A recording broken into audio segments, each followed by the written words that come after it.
Hello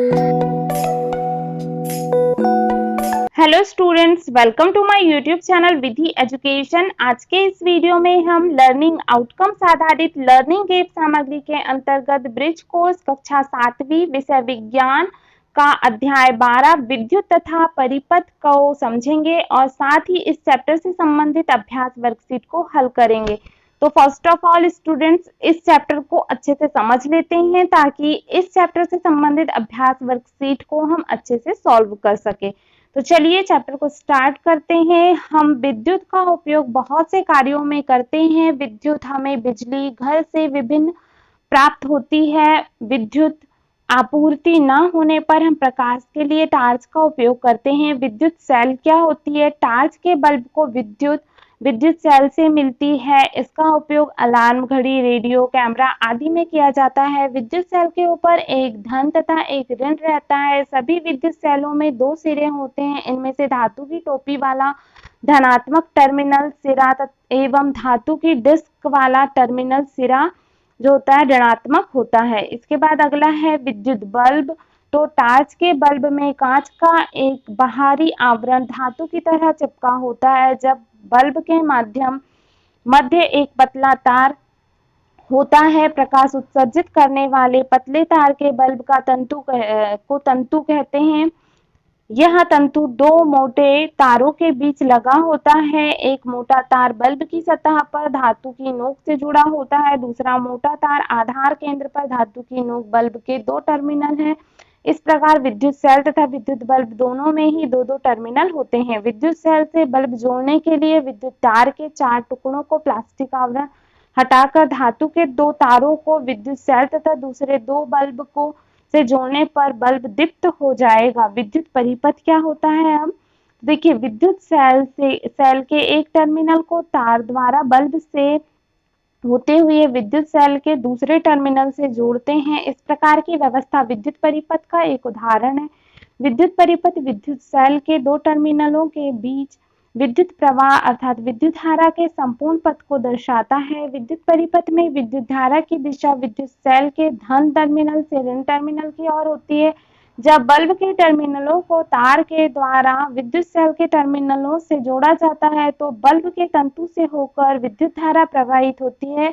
यह bulb को दीप्तिमान करता है। तो देखिए यहाँ पर उदाहरण और चित्र के माध्यम से इसे बताया गया है। कभी कभी बल्ब विद्युत सेल से जुड़े होने पर भी दीप्त नहीं होता। बल्ब का फ्यूज होना इसका कारण होता है। विद्युत बल्ब कई कारणों से फ्यूज हो सकता है, जैसे बल्ब के तंतु का खंडित होना जिससे विद्युत धारा का परिपथ टूट जाता है और विद्युत धारा प्रवाहित नहीं होती है और बल्ब दीप्तिमान नहीं होता है। अब विद्युत स्विच क्या होता है?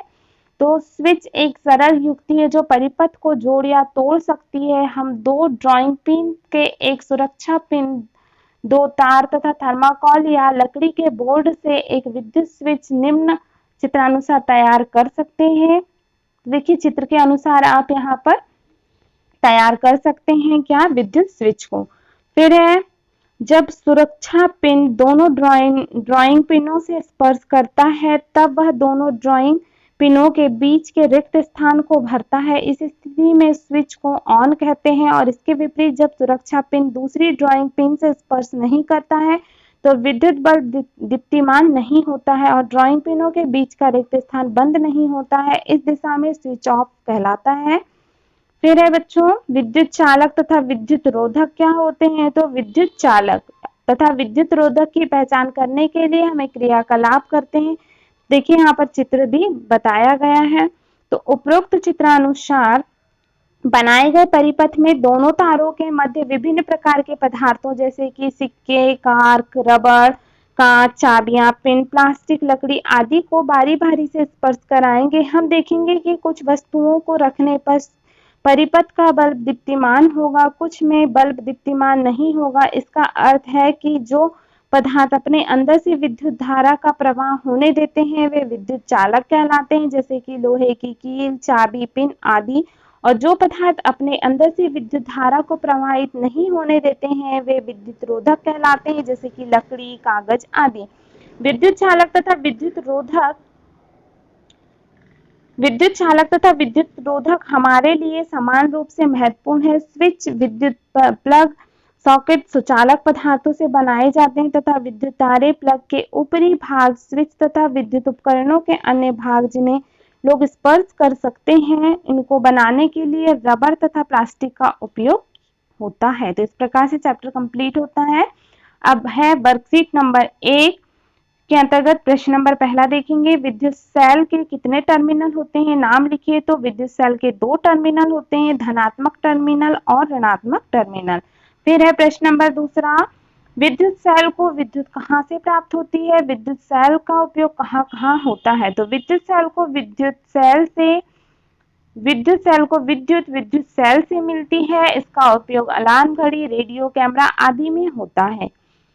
फिर है अगला प्रश्न नंबर तीसरा है स्टूडेंट्स, विद्युत सेल से विद्युत बल्ब को किस प्रकार जोड़ा जाता है, चित्र सहित वर्णन करिए। तो उत्तर हो जाएगा, विद्युत सेल से विद्युत बल्ब को जोड़ने के लिए विद्युत तार के 4 टुकड़ों को प्लास्टिक आवरण हटाकर धातु के 2 तारों को विद्युत सेल तथा दूसरे से 2 को बल्ब से जोड़ने पर बल्ब दीप्त हो जाएगा। फिर है अगला प्रश्न नंबर चौथा, विद्युत परिपथ की ऑन स्थिति तथा ऑफ स्थिति को चित्र सहित व्याख्या कीजिए। तो जब बल्ब के टर्मिनलों को तार के द्वारा विद्युत सेल के टर्मिनलों से जोड़ा जाता है तो बल्ब के तंतु से होकर विद्युत धारा प्रवाहित होती है, तो बल्ब दीप्तिमान हो जाता है। और ऑफ में इसके विपरीत स्थिति होती है, और जैसे कि ऊपर चित्र में दिखाया गया है, तो आप उस चित्र को यहाँ पर बना लेंगे।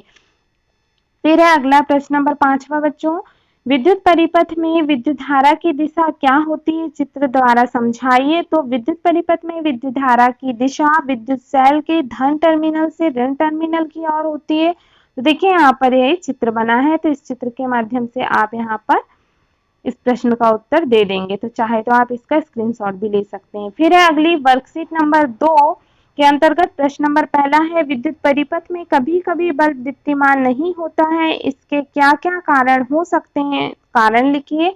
तो उत्तर हो जाएगा, विद्युत परिपथ में कभी कभी बल्ब विद्युत सेल से जुड़े होने पर भी दीप्त नहीं होता है। बल्ब का फ्यूज होना इसका कारण हो सकता है। विद्युत बल्ब कई कारणों से फ्यूज हो सकता है। फिर है अगला प्रश्न नंबर दूसरा, विद्युत चालक किसे कहते हैं, उदाहरण सहित स्पष्ट कीजिए। तो विद्युत चालक वे पदार्थ जो अपने अंदर से विद्युत धारा का प्रवाह होने देते हैं, वे विद्युत चालक कहलाते हैं। उदाहरण के लिए हो जाएगा लोहे की कील, चाबी, पिन आदि। फिर है अगला प्रश्न नंबर तीसरा है, कभी कभी विद्युत बल्ब विद्युत सेल से जुड़े होने पर भी दीप्त नहीं होता, इसके क्या क्या कारण हो सकते हैं, कारण लिखिए। तो उत्तर हो जाएगा स्टूडेंट्स, कभी कभी विद्युत बल्ब विद्युत सेल से जुड़े होने पर भी दीप्त नहीं होता, बल्ब का फ्यूज होना इसका कारण हो सकता है। फिर है अगला प्रश्न नंबर चौथा, विद्युत स्विच किसे कहते हैं, स्विच ऑफ दोनों में से किस स्थिति में विद्युत परिपथ का पूरा होगा। तो उत्तर हो जाएगा विद्युत स्विच। तो स्विच एक सरल युक्ति है जो परिपथ को जोड़ या तोड़ सकती है। फिर है अगला प्रश्न नंबर 5वां, विद्युत तथा विद्युत रोधक पदार्थों की परिभाषा देते हुए उदाहरण सहित अंतर लिखिए। तो विद्युत चालक क्या होते हैं, जो पदार्थ अपने अंदर से विद्युत धारा का प्रवाह होने देते हैं, वे पदार्थ विद्युत चालक कहलाते हैं। उदाहरण में आ जाएगा लोहे की कील, चाबी, पिन आदि। और विद्युत रोधक क्या होते हैं, जो पदार्थ अपने अंदर से विद्युत धारा को प्रवाहित नहीं होने देते हैं, विद्युत रोधक कहलाते हैं। उदाहरण आ जाएगा लकड़ी और कागज। अब प्रोजेक्ट कार्य देखेंगे। प्रश्न नंबर पहला का अ है, एक समान दूरी तय करने में निम्नलिखित यातायात के साधनों द्वारा ऊर्जा का खपत, ऊर्जा पर होने वाले व्यय एवं इनमें उत्पन्न होने वाले गैसीय उत्सर्जन का विश्लेषण है।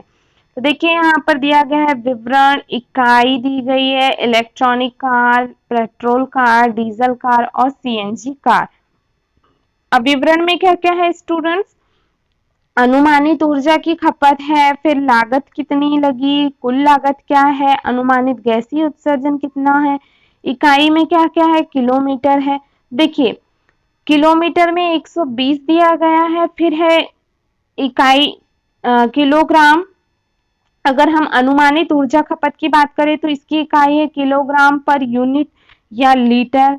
फिर लागत की बात करें तो रुपए में होगी या यूनिट या लीटर में होगी, कुल लागत रुपये में होगी। और अनुमानित गैसीय उत्सर्जन किलोग्राम कार्बन डाइऑक्साइड प्रति किलोग्राम के रूप में होगा, या किलोग्राम या लीटर ईंधन, या यहाँ पर किलो वॉट के रूप में होगी। तो इस प्रकार से आप यहाँ पर यूनिट देख सकते हैं।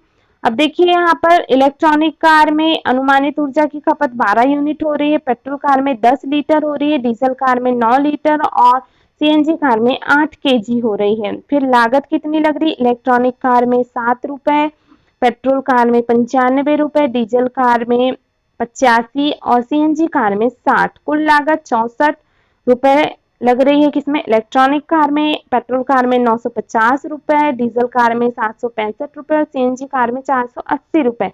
और अनुमानित गैसीय उत्सर्जन कितना हो रहा है? इलेक्ट्रॉनिक कार में 1 किलोग्राम मतलब कार्बन डाइऑक्साइड हो रहा है, और पेट्रोल कार में 3 किलो कार्बन डाइऑक्साइड हो रही है, और डीजल कार में 4 किलोग्राम क्या हो रहा है? कार्बन डाइऑक्साइड उत्सर्जित हो रही है, और सीएनजी में 2 किलोग्राम। तो इस प्रकार से हमने यहाँ पर तालिका को समझा। अब इस तालिका से संबंधित प्रश्नों को हल करेंगे। पहला प्रश्न है, उपयुक्त में से सबसे अधिक एवं कम लागत वाली यात्रा किस यातायात के साधन द्वारा संभव है? तो उत्तर हो जाएगा सबसे अधिक लागत वाली यात्रा पेट्रोल कार में से होगी, और सबसे कम लागत वाली यात्रा इलेक्ट्रॉनिक कार द्वारा संभव है। फिर है अगला प्रश्न नंबर दूसरा, उपयुक्त में सबसे कम एवं सबसे अधिक गैसीय उत्सर्जन किस यातायात के साधन द्वारा हो रहा है? तो उत्तर हो जाएगा सबसे कम गैसीय उत्सर्जन इलेक्ट्रॉनिक कार एवं सबसे अधिक गैसीय उत्सर्जन डीजल कार द्वारा हो रहा है। फिर है अगला प्रश्न नंबर तीसरा, वायु प्रदूषण को कम करने के लिए आप क्या उपाय अपनाएंगे? तो उत्तर हो जाएगा वायु प्रदूषण को कम करने के लिए इलेक्ट्रॉनिक कार का उपयोग करेंगे। फिर है बच्चों अगला प्रश्न नंबर चौथा है, उपयुक्त में से पर्यावरण में वायु प्रदूषण आधारित समस्या किन यातायात के साधन द्वारा हो रही है? इसे आरोही क्रम में लिखें, कम से ज्यादा के क्रम में। तो सबसे कम सीएनजी में, फिर डीजल कार, फिर पेट्रोल कार। पहले इलेक्ट्रॉनिक आ जाएगी, फिर CNG, diesel and petrol car आ जाएगा। फिर है उपयुक्त में से कौन सा यातायात का साधन पर्यावरण हितैषी है? तो यहाँ पर इलेक्ट्रॉनिक कार उत्तर हो जाएगा। फिर है प्रश्न नंबर छठवां, क्या जनसंख्या वृद्धि भी वायु प्रदूषण का कारण है? अपने विचार स्पष्ट कीजिए। तो हाँ, जनसंख्या वृद्धि भी वायु प्रदूषण का कारण है, क्योंकि बढ़ती जनसंख्या से यातायात के साधनों का अधिक से अधिक उपयोग हो रहा है। फिर है प्रश्न नंबर दूसरा, अपने माता पिता या बड़े भाई बहन की सहायता से पिछले साल के ऊर्जा जो बिलों को इकट्ठा करें और माहवार बिल आंकड़े को तालिका में भरें एवं विश्लेषण करें। तो देखिए यहाँ पर विद्युत बिल के माह है जनवरी से लेकर दिसंबर तक। फिर देखिए यहाँ पर विद्युत खपत, तो देखिए जनवरी माह में 30 यूनिट हुई थी तो विद्युत बिल की राशि 100 रुपए। फरवरी माह में 40 यूनिट बिजली की खपत हुई तो 120 रुपए बिल आया। मार्च में 45 यूनिट पे 130 रुपए, अप्रैल में 35 यूनिट पे 105 रुपए, मई में 42 यूनिट पे 125 रुपए, जून में 40 यूनिट पे 120 रुपए, जुलाई में 30 यूनिट पे 100 रुपए, अगस्त में 35 यूनिट पे 110 रुपए आया बिल। फिर है सितंबर में 38 यूनिट में 112 रुपए और अक्टूबर में 40 यूनिट में 120 रुपए, नवंबर में 45 यूनिट में 130 रुपए और दिसंबर में 50 यूनिट में 150 रुपए या 150 रुपए बिल आया। अब प्रश्नों के उत्तर देंगे। प्रश्न नंबर पहला है, किन किन माह में किस किस माह में ऊर्जा बिल का भार जो है ज्यादा व्यय वाले तथा किस किस माह में ऊर्जा बिल का भार कम व्यय वाले हैं। तो देखिए बिल भार ज्यादा व्यय माह कौन कौन से हैं? मार्च, मई, नवंबर, दिसंबर, फरवरी, जून, अक्टूबर। तो तालिका के अनुसार उत्तर हो जाएगा। फिर बिल भार कम व्यय वाले माह क्या क्या हो जाएंगे? जनवरी, अप्रैल, जुलाई, अगस्त, सितंबर। फिर है अगला प्रश्न नंबर दूसरा, यह पता लगाने की कोशिश करें कि जिन महीनों में ऊर्जा बिल अधिक आया है उसका क्या क्या कारण रहा। तो बिल अधिक आने का कारण घरों में फ्रिज, हीटर, कूलर, टीवी जैसे सामान का लगातार उपयोग है।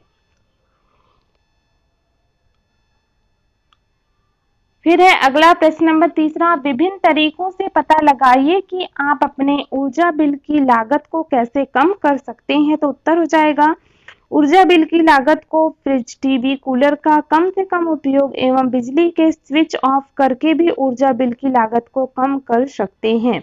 फिर है प्रश्न नंबर 4 विद्युत ऊर्जा प्राप्त करने के लिए अन्य स्रोत के नाम लिखिए। तो विद्युत ऊर्जा के अन्य स्रोत हो जाएंगे सौर ऊर्जा, पवन ऊर्जा, जैव ऊर्जा, भार और जैव ईंधन हो जाएगा।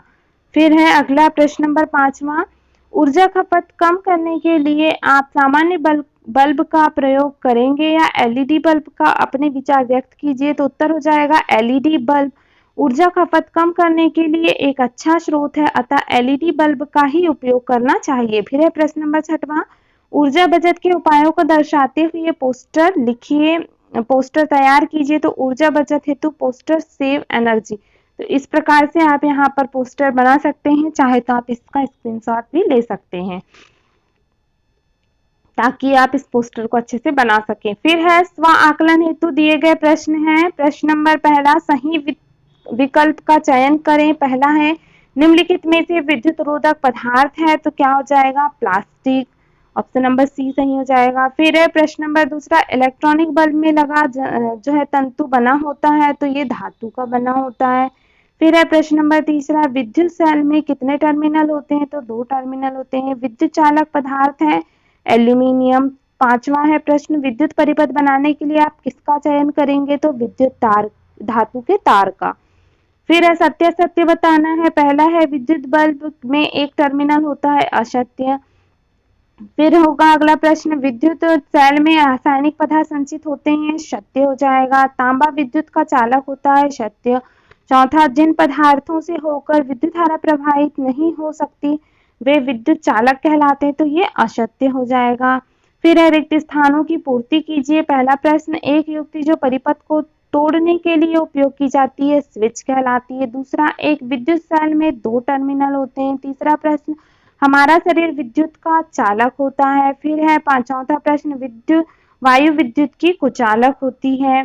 फिर है प्रश्न नंबर 4 विद्युत तार बनाने के लिए सामान्यतः किन किन धातुओं का प्रयोग किया जाता है? तो उत्तर हो जाएगा विद्युत तार बनाने के लिए तांबा, कॉपर, एल्यूमिनियम धातुओं का प्रयोग किया जाता है। फिर प्रश्न नंबर 5वां आपके घर में स्विच की मरम्मत करते समय विद्युत मिस्त्री रबड़ के दस्ताने क्यों पहनता है? व्याख्या कीजिए। तो उत्तर हो जाएगा रबड़ विद्युत की कुचालक होती है, यह अपने में से विद्युत प्रवाहित नहीं होने देता, अतः घर में स्विच की मरम्मत करते समय विद्युत मिस्त्री रबड़ के दस्ताने पहनता है।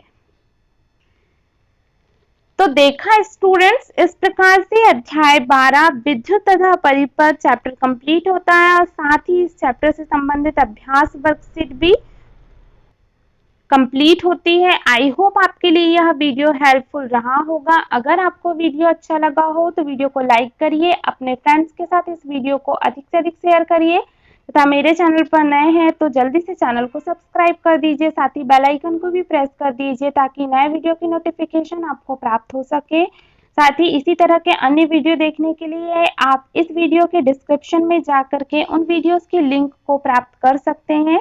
Thank you for watching my video. मिलते हैं नेक्स्ट चैप्टर नंबर 13 में।